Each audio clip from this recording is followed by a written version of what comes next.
భక్తులందరికీ నమస్కారం అండి. దేవి అనుగ్రహం ఛానల్కి స్వాగతం. దుర్గమ్మ ఆశీస్సులు మనందరిపై ఉండాలి అని చెప్పి మనస్ఫూర్తిగా కోరుకుంటూ, ఈరోజు దుర్గమ్మ చెప్పేటువంటి సందేశం ఏంటి అనేది వినాలి అనుకుంటే, ఫస్ట్ దుర్గమ్మ సందేశం ఏంటి అంటే, నీకు ఇష్టమైన వారిని తలుచుకొని ఇక్కడున్నటువంటి కొబ్బరికాయలలో ఒక కొబ్బరికాయను తాకు తల్లి, నీ గురించి తెలుసుకో అని చెప్పి దుర్గమ్మ మన కోసం ఒక మంచి సందేశాన్ని అయితే మనకు అందిస్తున్నారండి. అందులో ఏముంది, అందులోని అర్థం ఏంటి అన్నీ కూడా ఈరోజు దుర్గమ్మ మాటల్లోనే విందాం. అన్నిటికంటే ముందుగా మనకు బాగా తెలిసినటువంటి గురువుగారు శ్రీ వారాహి అమ్మవారి జ్యోతిష్యాలయంలో జ్యోతిష్యం చెప్తున్నారు. గురూజీ సుబ్రహ్మణ్యం రాజు గారు. Contact number 9989794560. ఈ గురువుగారు ఫోన్లో అయినా సరే ఎలాంటి సమస్యకైనా ఇట్టే పరిష్కారం చేసేస్తారు. సమస్యలతో కాల్ చేయండి, మీరు పరిష్కారాన్ని పొందండి. భార్యాభర్తల మధ్య కలహాలు ఉన్నా, ప్రేమించుకున్న వారు దూరం అవ్వటం, మనశ్శాంతి లేకపోవటం, శత్రుపీడ, నరఘోష, నాగదోషం, శత్రు ప్రయోగాలు, ఆరోగ్య సమస్యలు, ఆర్థిక సమస్యలు, కుటుంబ సమస్యలు, మానసిక సమస్యలు మరియు ఎటువంటి సమస్యలకైనా శాశ్వతమైన పరిష్కారం చూపబడును. స్త్రీ మరియు పురుష వశీకరణ చేయబడను. స్త్రీ పురుషులకు ఎటువంటి గుప్త సమస్యలున్నా సరే 100% పరిష్కార మార్గం చూపిస్తారు. గురూజీ సుబ్రహ్మణ్యం రాజు గారు. 9989794560. ఈ గురువుగారిని నమ్మకంతో కాంటాక్ట్ చేయండి. ఫోన్లోనే మీ ఎలాంటి సమస్యకైనా కూడా పరిష్కారాన్ని ఇచ్చేస్తారు. జై దుర్గమ్మ. ఇక వీడియోలోకి వచ్చేస్తే, బిడ్డ, ఇక్కడ ఉన్నటువంటి 3 కొబ్బరికాయలో ఒక కొబ్బరికాయని తాకి నీ మనసులో ఉన్నటువంటి నీకు ఇష్టమైనటువంటి వ్యక్తిని తలుచుకొని ఇక్కడ ఉన్నటువంటి కొబ్బరికాయ, ఏ నెంబర్ అయితే కొబ్బరికాయ కావాలో ఆ నెంబర్ కొబ్బరికాయని తాకావనుకో బిడ్డ, నీకు ఇప్పుడే వాళ్ళ మనసులో ఉన్నటువంటి ఎలాంటిదైనా సరే నీ ముందు పెట్టడానికే ఈరోజు నేను ఈ కొబ్బరికాయనైతే నీ ముందుకు తీసుకొచ్చాను. ఇక 1వ నెంబరు కొబ్బరికాయను నువ్వు తాకావు కదా, నీ గురించి చెబుతాను విను. నీ గురించి ఎలాంటి అయోమయం లేదమ్మా. వీరి మనసులో కూడా నువ్వు అనుకుంటూ ఉంటారు, నువ్వు చాలా మంచి వ్యక్తివి అని. నువ్వు ఎవరి గురించి అయితే తలుచుకొని ఈ యొక్క సందేశం అనేది వినాలి అనుకుంటున్నావో వాళ్ళు నీ గురించి మంచి ఆలోచనలతో ఉంటారని నమ్ముతారు. మంచిగా ఆలోచిస్తావని అనుకుంటారు, మంచిగా నడుస్తావని అనుకుంటారు. నువ్వు ఒక పాజిటివ్ మైండ్తో, అంటే ఒక అనుకూలమైన ఆలోచన శక్తితో ఉంటావు. అలా భావిస్తూ ఉంటారు బిడ్డ. నువ్వు తలుచుకున్న వాళ్ళు నీ గురించి ఎలాంటి అయోమయం కూడా లేదు.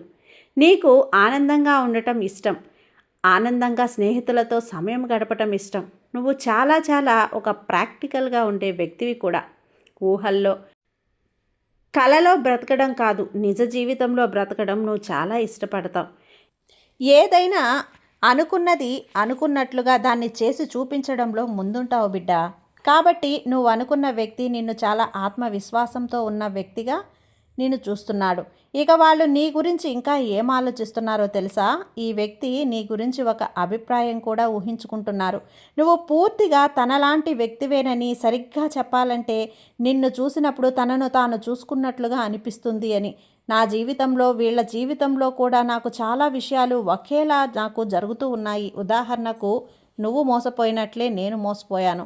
ఇతరులు నువ్వు ఏ పనులైతే చేశావో ఆ పనులే చేస్తావో ఇలా అనుకుంటూ ఉంటారన్నమాట. ఎక్కడ చూసినా మేము ఒకేలా ఉన్నాము అని అనిపిస్తూ ఉంటుంది.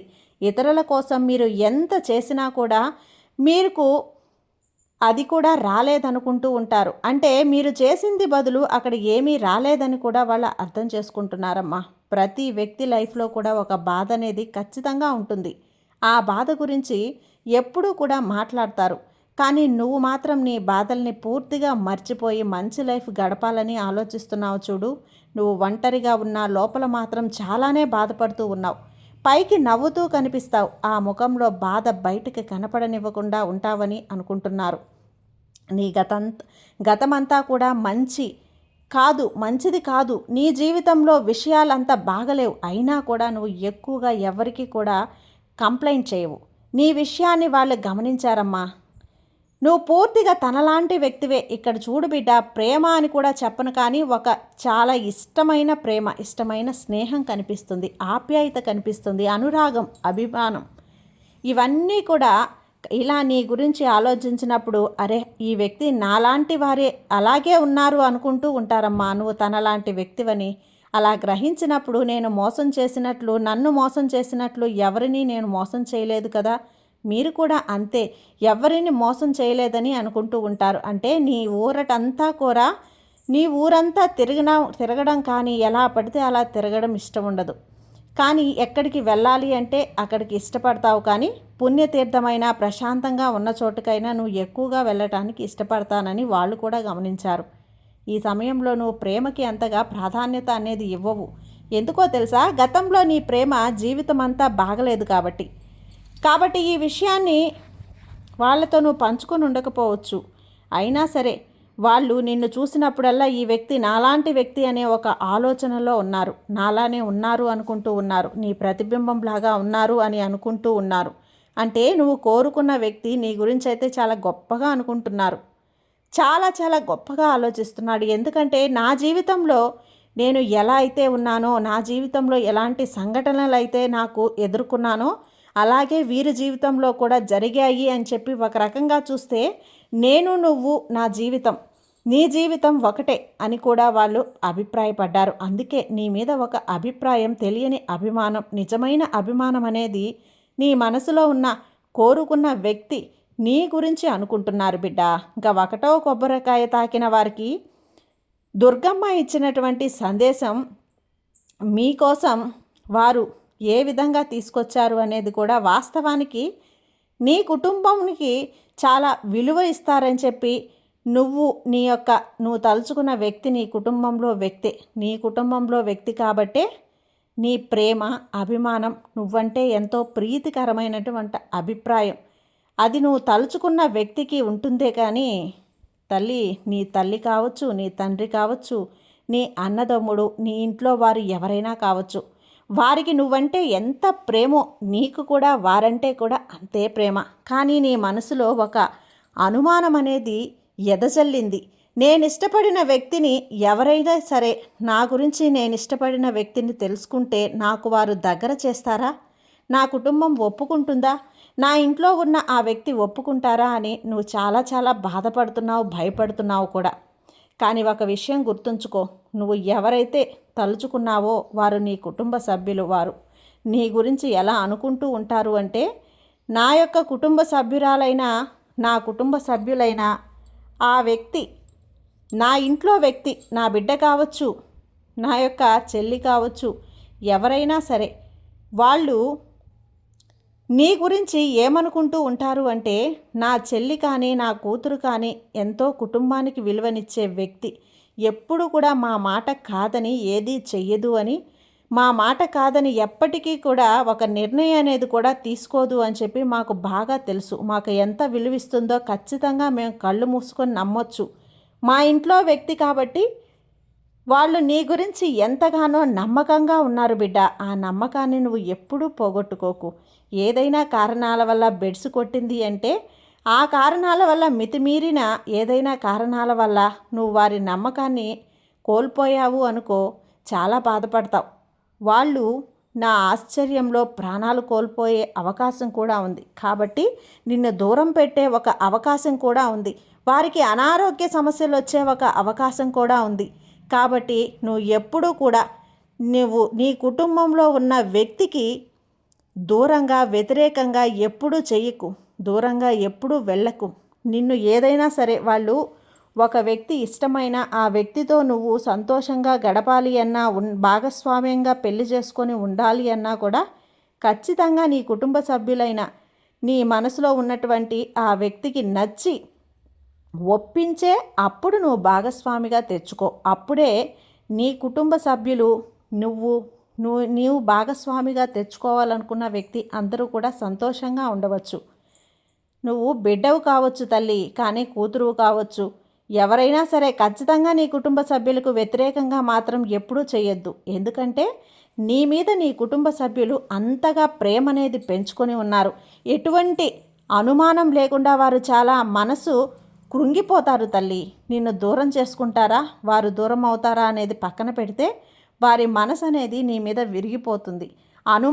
అవమానం అనేది వారు చవిచూస్తారు. అలాంటి పరిస్థితి ఎప్పటికీ నువ్వు తీసుకురాకూడదు. ఇక వారి నమ్మకాన్ని నువ్వు ఎప్పటికీ వమ్ము చేయకూడదు బిడ్డ. ఇది ఈ దుర్గమ్మ అందిస్తున్న నీకు ఒక హెచ్చరిక. నీకు నీ ఇష్టమైన వ్యక్తికి, నీ కుటుంబ సభ్యులకు నీకు ఉన్న అనుబంధానికి గల ఒక ప్రతీక. ఇది గుర్తుంచుకొని నడువు అని ఈరోజు దుర్గమ్మ 2వ కొబ్బరికాయ తాకిన వారికి చెప్తున్నది. ఇక 3వ కొబ్బరికాయ ఎవరైతే తాకారో వారి గురించి దుర్గమ్మ ఇస్తున్నటువంటి సందేశం బిడ్డ. నువ్వు ఒక వ్యక్తిని మనసులో తలుచుకున్నావు కదా, ఆ వ్యక్తిని అనుకుంటూ ఉన్నావు కదా, నీ గురించి నువ్వంటే ఎంతో ఇష్టమైన ఆ వ్యక్తి నీ గురించి, నిన్ను ఆ వ్యక్తితో జతగా ఉండాలి, జీవితాంతం సంతోషంగా జీవించాలి అని రాత్రింబవళ్ళు నీ గురించి ఆలోచిస్తున్నారు. నువ్వు తన జీవితంలో లేకపోతే తన జీవితం ఏమైపోతుందో అన్న ఆలోచిస్తూ వాళ్ళు నీ గురించే బాధపడుతున్నారు. కాబట్టి నీ గురించే వాళ్ళు బహుశా నిన్ను ఇంత ఇష్టపడేలా కావచ్చు. నీ యొక్క స్నేహితులు కావచ్చు, నీ యొక్క బంధువులు కావచ్చు, నీ ఇరుగు పొరుగు వాళ్ళు కావచ్చు, నువ్వు కూడా ఇష్టపడే వ్యక్తి కూడా అయ్యుండొచ్చు. ఖచ్చితంగా ఆ వ్యక్తి నిన్ను తన జీవితంలోకి స్వాగతించేందుకు స్వీకరించాలి అని చెప్పి కోరుకుంటున్నాడు. మీ ఇద్దరు సంతోషంగా ఉండే ఊహల్లో ఉన్నారు. కానీ ఏదైనా నీ కోసం చెయ్యాలి అని ఒక ఆతృతతో ఉన్నాడు చూడు. నీ కోసం ప్రేమించడానికి కాదు, జీవితాంతం నీతో బ్రతకాలని కూడా, తోడు నీడగా ఉండాలని కూడా వాళ్ళు కోరుకుంటున్నారు. రాత్రింబవళ్ళు నీ గురించి ఆలోచిస్తూ ఆ వ్యక్తి నీ గురించి ఏమనుకుంటున్నాడో తెలుసా? ఆ వ్యక్తిని నేను ఎంచుకున్నాను, నా జీవితంలోకి ఈ వ్యక్తి రావటం వల్ల నేను కన్న కలలు నిజమవుతాయి అన్న విషయం తనలో తాను అనుకుంటున్నాడు. నీ రాక వల్ల ఒక శక్తి వస్తుంది, వారికి ఒక అదృష్టం కలిసి వస్తుందని కూడా అనుకుంటున్నారు. నీ రాక వల్ల వారి జీవితంలో వెలుగు నింపుతుంది అని కూడా అనుకుంటున్నారు బిడ్డ. ఇక్కడ ఏ వ్యక్తినైతే నువ్వు తలుచుకొని, ఏ వ్యక్తి ఎట్టి పరిస్థితుల్లో కూడా నీకు దూరం కాకూడదు అని భావిస్తున్నారు, నిన్ను జీవితాంతం కోరుకుంటున్నారు. నువ్వు తన అదృష్టం గల వ్యక్తివి, లక్కీ పర్సన్వి అని చెప్పి అనుకుంటున్నారు. ఒక అదృష్టపు వ్యక్తిగా వాళ్ళు కోరుకుంటున్నారు బిడ్డ. నీ రాక వల్ల తన జీవితమే మారిపోయిందని, మంచిగా ఉంటుంది అని, అలాంటి ప్రేమను కోరుకుంటున్నారు. ఒక మొక్కకి నీళ్లు పోస్తే అది పెరిగి పెద్ద అవుతుంది కదా, అలా నువ్వు లేని జీవితం వాళ్ళకి అసలు బాగుండదని ఊహించుకుంటున్నారు. తల్లి, నువ్వు లేకుండా మంచిగా అనిపించడం కూడా లేదంట. లేకపోతే నేను ఈ ప్రపంచంలో ఒంటరిని అన్న భావనతో కూడా వారు ఉన్నారు. నువ్వు లేకపోతే తాము సమయం ఏం చేస్తూ ఉండేవారమో, ఏం చెయ్యాలి అని భయపడుతున్నారు, బాధపడుతున్నారు. ఎలాగైనా సరే నిన్ను వారి జీవితంలోకి తీసుకురావాలి అని తీసుకొస్తుంటే ఆనందంగా ఉంటావని, ప్రతిరోజు నీ గురించి కలలు కంటూ జన్మజన్మల బంధమని నీ గురించి ఎంతగానో మంచిగా తలుస్తున్నారు. ఇది ఇప్పుడు నీకు స్నేహం అనిపించినా ఖచ్చితంగా ప్రేమ అని వారు భావిస్తున్నారు. నీలో కూడా ప్రేమ భావం ఉంటే ఖచ్చితంగా ఆ బంధం నిజమేనని నువ్వు నమ్మితే ఒకటవ్వాలని వాళ్ళు కోరుకుంటున్నారు బిడ్డ. అలా 3వ నెంబరు కొబ్బరికాయ అనేది ఎవరైతే తాకారో వారి కోసం సందేశం అనేది ఖచ్చితంగా దుర్గమ్మ, మీరు ఎవరి గురించి అయితే కోరుకుంటున్నారో, ఎవరైతే మీ మనసులో తలుచుకొని వారి గురించి అనుకుంటున్నారో, మీ గురించి ఇలా అంటున్నారు. అది 3వ నెంబర్ కొబ్బరికాయ తాకిన వారికి దుర్గమ్మ ఇచ్చేటువంటి సందేశం. మీరు ఏ కొబ్బరికాయను తాకారో మీ యొక్క సందేశం అనేది కూడా మీకు సరిగ్గా వచ్చిందా అనేది కూడా మీరు కామెంట్ సెక్షన్లో కామెంట్ చేయండి. ఇక దుర్గమ్మ సందేశాలను మరికొన్ని నువ్వు వినాలి అంటే ప్లీజ్ సబ్స్క్రైబ్ చేసుకోండి. అలాగే షేర్ చేయండి, కామెంట్ చేయండి, కొంచెం సపోర్ట్ చేయండి. సర్వేజన సుఖినో భవంతు. జై దుర్గమ్మ.